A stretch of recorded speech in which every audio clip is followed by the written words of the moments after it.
Olá, meus clarificados e clarificadas. Vamos falar dessas semifinais de Liga dos Campeões. Vai ter de um tudo por aqui, minha gente. Vai ter acerto de contas de quem eu coloquei nas semifinais lá no início. Eu fiz o caminho inteiro até a final de Liga dos Campeões. Eu vou mostrar aqui para vocês o que eu acertei e o que eu errei. Vamos mostrar também manchetes, o que repercutiu mais na França e também na Itália com os resultados de terça e quarta-feira. E, obviamente, já vou fazer um pouquinho aqui de uma prévia bem inicial, né? As partidas acontecem sem ser na próxima semana, na outra, e aí logo na sequência, né? Semana de 29 e 30 de abril e na primeira semana de maio. Mas já dando aqui alguns dos meus pitacos sobre esses jogos de Liga dos Campeões. Temos alguns dados interessantes por aí, para mim, inclusive, e eu quero a opinião de vocês nos comentários. Eu não lembro de outro momento em que a gente teve, nas semifinais, 4 equipes que, no momento, para mim, trazendo o Liverpool também para essa conversa, por conta mais da temporada, são as 4 melhores equipes da temporada. Para mim, são essas as melhores, são os 4 que realmente merecem estar lá. Não tem um azarão por aí. Para mim, como teve o Dortmund na temporada passada, como teve, eu não vou lembrar aqui das outras, mas, e por isso eu quero a opinião de vocês nos comentários, mas eu não lembro de ter um equilíbrio tão grande em semifinais. E eu vou falar um pouquinho sobre se eu acho que tem favoritismo aqui e ali. Mas antes, já deixa o like por aí, porque super me ajuda, não custa nada para vocês, e também se inscreve no canal. A meta é a gente chegar a 50k até a final da Liga dos Campeões. Será que chegamos? Conto com vocês.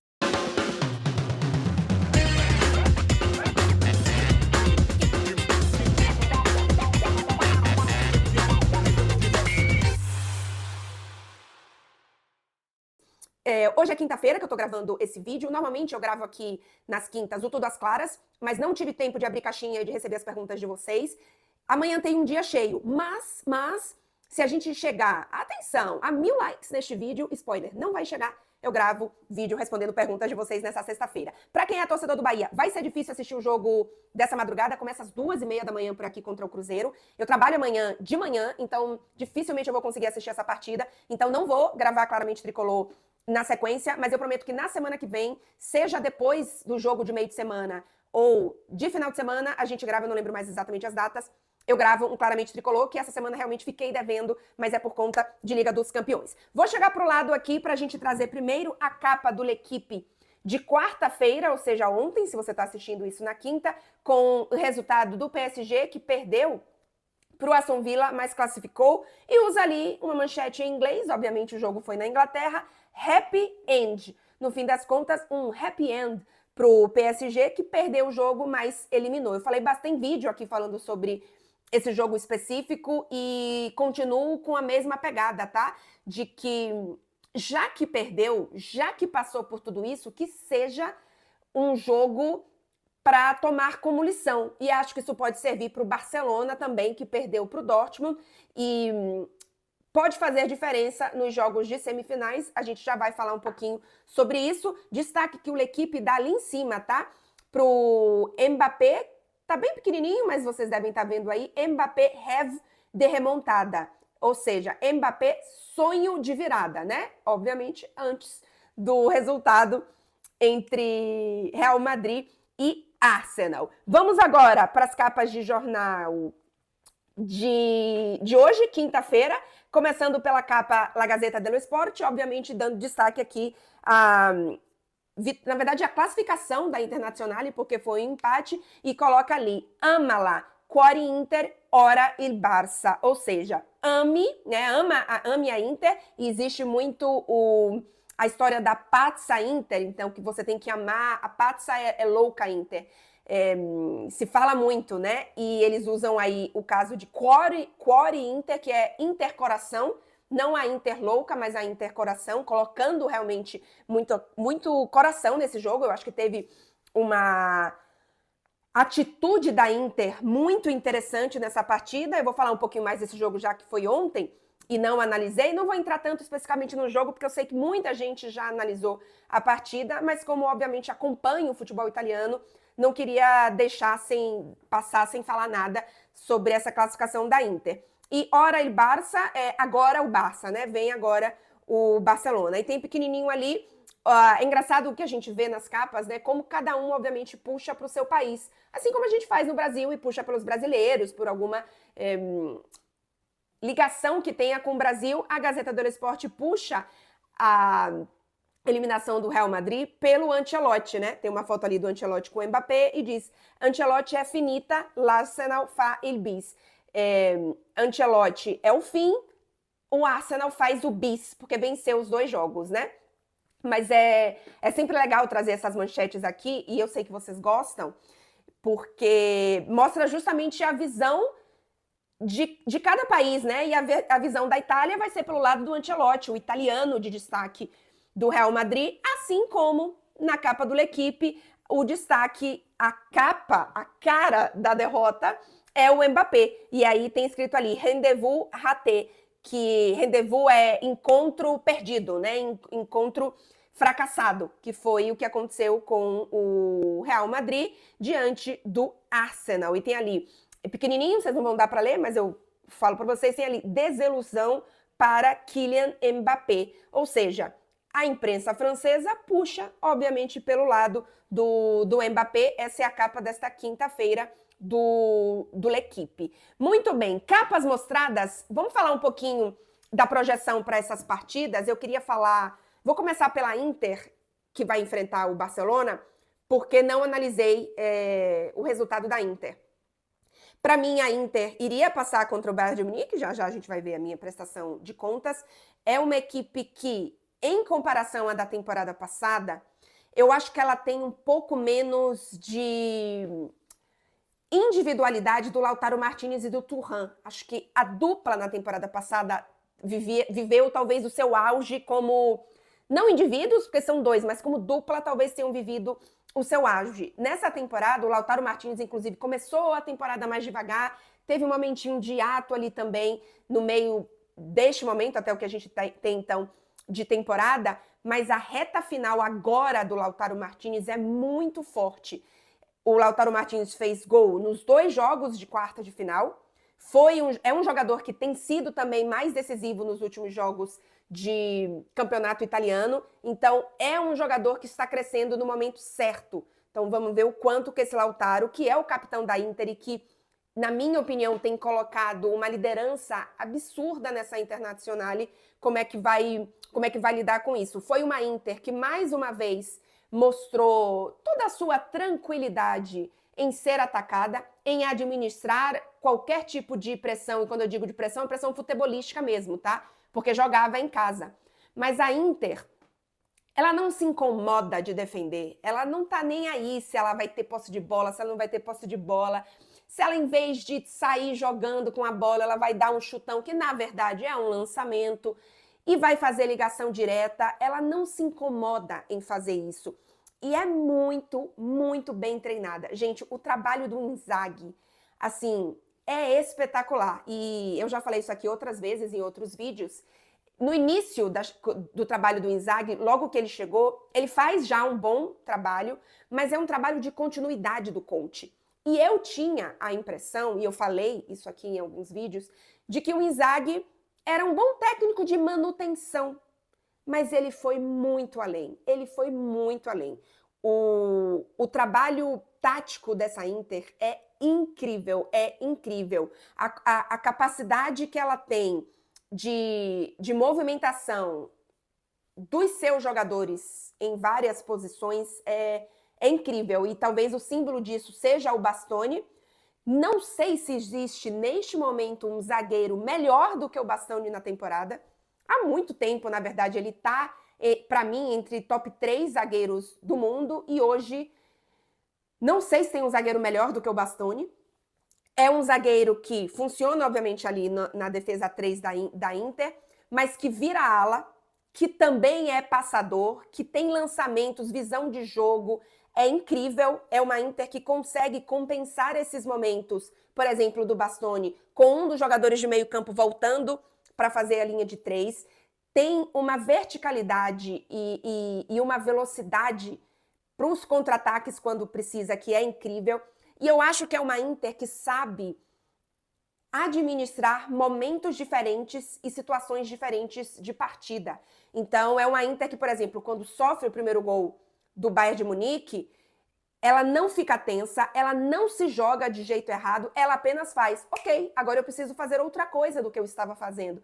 E vai lá e faz. Então, é uma Inter muito forte, e para mim o Barcelona vai sofrer diante dessa Internazionale. Para mim, o Barcelona não é favorito, tá? Eu acho que ele tem mais talento no ataque, não tenho dúvidas disso. É uma equipe que, se a gente pensa no futebol bonito, no drible, na magia, no Yamal, que é um talento e pode virar um dos melhores jogadores do mundo, e é um craque geracional, sim, tudo isso, tudo isso. Mas a Inter olha para tudo isso e diz, não estou nem aí. Não estou nem aí para isso. E ela vence muitos jogos assim.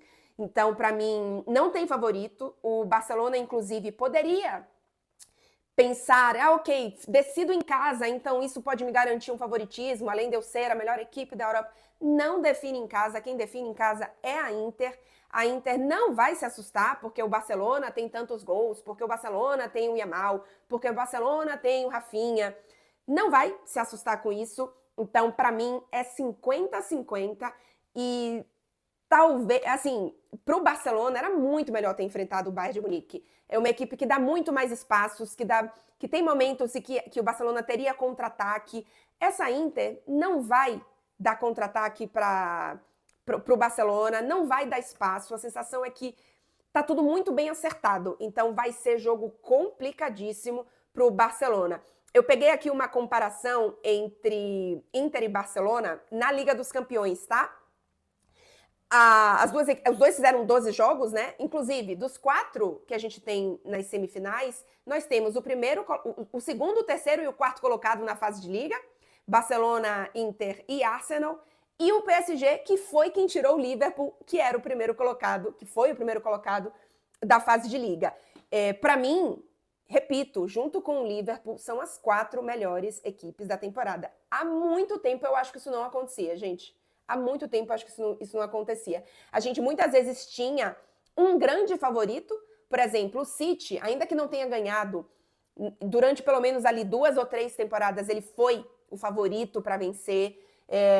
O Liverpool, talvez. O Liverpool, até nessa própria temporada, né, no início da temporada, a gente teve mais isso. Que mais? O Real Madrid, em outros momentos, ele era o ponto forte de 4 semifinalistas. Então, essa temporada eu acho que tem essa característica diferente. E por isso, para mim, tá muito aberto. Nenhuma final me surpreende. Uma final Inter e Arsenal não me surpreende. Uma final Barcelona e Arsenal não me surpreende. Uma final PSG e Inter não me surpreende. Uma final PSG e Barcelona não me surpreende também. Nenhuma final me surpreende. E acho que isso mostra o quanto que essas 4 equipes estão equilibradas neste momento na temporada. Então, voltando para a comparação Inter e Barcelona, a grande diferença dessas 2 equipes está nos gols, tanto marcados quanto sofridos. A Inter sofreu em 12 partidas de Liga dos Campeões apenas 5 gols. A Inter, 5 gols. O Barcelona sofreu, nas mesmas 12 partidas, 17 gols. É uma diferença muito grande. E se a gente vai ver os gols marcados, a gente também tem uma diferença grande. Em 12 partidas, a Inter marcou 19 gols. Em 12 partidas, o Barcelona marcou 37 gols. Então, é uma diferença muito grande. O Barcelona tem o melhor ataque, mas vai enfrentar a melhor defesa. E a gente muitas vezes sabe que a melhor defesa suja o jogo e vence do melhor ataque. Será? Será? Quero a opinião de vocês, mas repito, para mim é 50-50 e a Inter ainda pode levar a vantagem porque faz o segundo jogo em casa, no San Siro, com a torcida enlouquecida, querendo meio que compensar que na temporada eles caíram nas oitavas de final e para mim, Clara, foi muito injusto pelo que a Inter mostrava na temporada. Mas assim, muito, muito, muito ansiosa para essas semifinais. Para a gente passar agora um pouquinho para PSG e Arsenal. Se você está aí até agora, não esquece de deixar o like nesse vídeo. Se a gente chegar a 1000 likes, spoiler, não vai chegar. Eu gravo o vídeo respondendo perguntas de vocês na sexta-feira. A gente teve um PSG que, como eu falei, deveria aprender com o que aconteceu no jogo contra o Aston Villa. Foi o pior jogo do PSG na temporada. Foi pior do que o contra o próprio Arsenal. As duas equipes se enfrentaram na segunda ou na terceira rodada da fase de liga. Não lembro agora se foi segunda ou terceira rodada. O PSG perdeu por 2-0, mas era um PSG que ainda não tinha não tinha se acertado e encaixado do jeito que acertou desde dezembro, né? Não é nem só 2025, desde dezembro.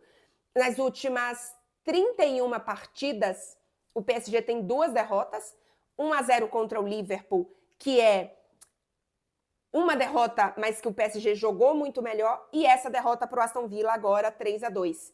Antes dessa derrota para o Aston Villa, eram 30 jogos e apenas uma derrota, sendo justamente essa derrota para o Liverpool que eu falei aqui. O PSG, eu acho que ele apresentou uma deficiência que a gente ainda não tinha visto neste PSG, que faz esse grande momento agora, esse PSG desses 30 jogos, o que não é um recorte curto, né? Vamos falar a verdade. É mais da metade da temporada. A PSG deve, não sei agora as contas, mas talvez chegue a 60 jogos na temporada. Deixa eu ver, PSG, deixa eu ver quantos jogos o PSG já tem nessa temporada. Mas normalmente é por aí. Nessa temporada tem 48 jogos. Temporada passada, se eu não me engano, não chega a 60, não. Mas enfim, é isso, né? Então 30 jogos não é mais do que a metade da temporada. Então, nesse PSG desses 30 jogos, o PSG não tinha mostrado ainda a deficiência de ser empurrado para o seu campo, né? De ser empurrado na sua própria defesa, de ser pressionado dessa forma, e mostrou falhas, mostrou espaços, deu espaços quando foi pressionado. O Aston Villa, por exemplo, não virou a eliminatória, né? Porque virou o jogo. Porque teve o Donnarumma e porque faltou pontaria, porque tem um dos lances que, já no fim do segundo tempo, que o Asensio perde um gol. Se o Asensio faz aquele gol, acabou. Bom, acabou, teria ido para a prorrogação, né? E aí a gente não sabe o que teria acontecido. Mas, para mim, o PSG mostrou que sofre quando o adversário pressiona desse jeito. Porém, existia um contexto da partida que a gente não vai ter, pelo menos inicialmente, na partida contra o Arsenal, que é o PSG já tinha feito 2-0 e aí ele desconectou total, porque ele estava com 5-1 na eliminatória, juntando com o 3-1 do primeiro jogo. A sensação é que o time realmente desconcentrou. O time fez, já tá 5-1 isso aqui, acabou o senso de urgência, acabou um pouco da concentração, e o Aston Villa, com muito mérito, se aproveitou disso. Então é um contexto que talvez a gente não veja nas semifinais, então talvez o PSG não volte a sofrer esse mesmo cenário e não volte a apresentar essa mesma deficiência. Mas, se for o caso, que use isso como lição, né? De que não dá para desconectar de uma partida neste nível de Liga dos Campeões. E eu acho também que o outro contexto era o Aston Villa foi pro tudo ou nada. O Aston Villa estava eliminado, então vamos pro tudo ou nada. O Arsenal, por exemplo, não vai começar um jogo dessa forma, né? E o primeiro jogo é na casa do Arsenal, é em Londres, e a partida será decidida em Paris. Então, talvez isso já é um contexto diferente. Para a gente trazer um pouquinho da comparação, assim como eu fiz tenho terapia em 10 minutos. Para a gente trazer a comparação também, como eu fiz com o Inter em Barcelona, Arsenal e PSG são equipes mais parecidas, tá? Tem, inclusive, alguns números iguais. Trouxe aqui a diferença de gols marcados e sofridos de Inter e Barcelona. No caso de Arsenal e PSG, as duas equipes marcaram 30 gols na competição. A diferença é que o Arsenal tem 2 jogos a menos, tá? Porque o Arsenal não fez os playoffs, né? O PSG sim. Então o PSG tem 2 gols, tem 2 jogos a mais, então tem uma média de gols um pouquinho abaixo do Arsenal. Existe uma diferença, aí sim, também nos gols sofridos, mas que não é o absurdo que é como contra Inter e Barcelona. O Arsenal, em 12 partidas, sofreu 7 gols. O PSG, em 14 partidas, sofreu 14 gols, né? Então, o dobro do que o Arsenal, mas obviamente tem 2 jogos a mais. Então, tem essa diferença. São duas equipes que jogam de forma mais parecidas, diferente de Inter e Barcelona, que jogam de formas muito diferentes. E para mim vai ser um jogaço tático. Para mim vai ser um jogo, nesse sentido, tático, mais pensado, talvez até, do que Inter e Barcelona, porque as equipes, para mim, elas são muito mais parecidas do que Inter e Barcelona. Então, vamos ver o que acontece. Quero os pitacos de vocês. Eu vou colocar agora na tela o que eu fiz, o caminho que eu fiz até a final, quando a gente teve os playoffs, tá, gente? Aquela primeira linha lá embaixo, na verdade, aquela primeira linha estava decidida, a gente teve os confrontos de oitavas de final, aí a gente teve o sorteio, né, que faria a chave até a final, e aí eu fui de 1 em 1 colocando, esse vídeo tá aqui no canal, mas obviamente estou lembrando aqui para vocês o chaveamento. PSG e Liverpool, eu acertei que passava o PSG, PSG e Aston Villa, eu acertei que passava o PSG. Consequentemente, também acertei que o Aston Villa chegava nas quartas de final. Do outro lado, errei. Coloquei que era uma semifinal com o Real Madrid, então o Real Madrid vencendo do Arsenal, mas acertei ali embaixo, né, que passava Real Madrid e que passava Arsenal, assim como acertei que passava PSG e passava Aston Villa. Eu achava muito que ia ter um PSG contra o Real Madrid por conta do Mbappé. Não aconteceu. E aí a gente tem do outro lado, eu acertei que o Barcelona passava do Benfica, errei que o Lille passava do Borussia Dortmund, mas acertei o Barcelona chegando até as semifinais, mesmo que errando o adversário. E do outro lado, a mesma coisa, acertei que a Inter passava do Feyenoord, errei que o Bayern de Munique não passava do Leverkusen, mas no fim, nas semifinais, coloquei a Inter correta. Esse chaveamento e esses resultados para a final, eu já coloquei desde antes. Então, eu não vou mudar o meu palpite. Para mim, o PSG classifica sobre o Arsenal e para mim a Inter também classifica sobre o Barcelona. Mas, repito, não vai me surpreender se a final for Arsenal e Barcelona. Ou seja, exatamente o contrário do que eu estou pitacando aqui. Para mim, é um negócio de 25% para todo mundo. Pode ter aí um 26% para alguém, um 24% para outro, mas para mim, gente, tá muito igual. Tá muito igual. Meu pitaco é que vai ser PSG e Internacional, mas nada garante. Inclusive, se vocês quiserem pitacar, eu vou recomendar a KTO, que é parceiraça aqui do canal. Apoia aqui o canal, é uma forma de eu conseguir manter conteúdo gratuito aqui para vocês. Então, quem quiser pitacar, já tá lá. Tem aí odds interessantes para os campeões da Champions. A gente pode colocar aí também, até para as semifinais agora, esse PSG e Arsenal. Será que teremos muitos gols? Temos, inclusive, uma briga boa aí agora para quem vai fazer mais gols até essa final. Rafinha com os melhores números. Então, fica a minha dica para vocês correrem lá na KTO, sempre com responsabilidade, aquela brincadeira, aquela coisa que não vai fazer diferença se vocês perderem, e obviamente só se você for acima, se você tiver mais do que 18 anos, essa é a minha dica. Então é isso, gente, um pouquinho aqui da prévia, da repercussão, das manchetes, do que eu fiz, do que eu pensei, do que eu vi deste momento de Liga dos Campeões. Não sai do vídeo sem deixar o like, porque super me ajuda. Se a gente chegar a 1000 likes, repito, spoiler, não vamos chegar. Eu gravo um vídeo nessa sexta-feira respondendo perguntas. Se depender também, eu posso gravar aí se o meu dia não terminar tão tarde de trabalho com os compromissos que eu tenho de TNT. E semana que vem, não sei ainda o dia, então fica ligado, me segue lá nas redes sociais. Inclusive, para quem quer me apoiar de verdade, corre lá no meu Instagram, porque tem uma publi bacaninha para vocês com a Neo Energia e super me ajuda se vocês deixarem lá um like, um comentário e enviarem o Reels para outros conhecidos. E em breve, semana que vem, repito, tem Claramente Tricolor. Fiquem ligados, porque lá nas minhas redes sociais eu sempre aviso e sempre coloco os links dos vídeos que estão aqui no canal. É isso, gente. Obrigada, como sempre, para quem tá por aqui, para quem tá lá também nas redes sociais, mandando mensagem, engajamento e ajudando e apoiando a produtora de conteúdo de vocês. Tem Bahia e Cruzeiro hoje à noite. Vai ser difícil assistir por conta do horário, mas quem sabe. BBMP para quem tá por aí também. Tchau, gente!